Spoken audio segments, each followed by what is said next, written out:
শ্ৰদ্ধাৰ নবীন শইকীয়া ছাৰৰ আজি আনুষ্ঠানিক বিদায় সম্বৰ্ধনা সভা।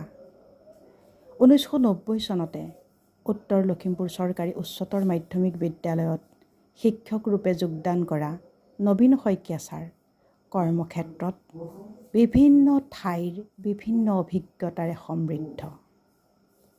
মেধা, প্ৰজ্ঞা আৰু সৃষ্টিশীলতাৰ অন্যতম নবীন শইকীয়া ছাৰ আছিল আমাৰ পথৰ পাথেয়। সততে ছাৰক দেখিলে অকণমান ভয় লাগে, কিন্তু সেই ছাৰৰ আজি বিদায় বেলাত সকলোৰে চকুহাল সিক্ত হৈ উঠিছে।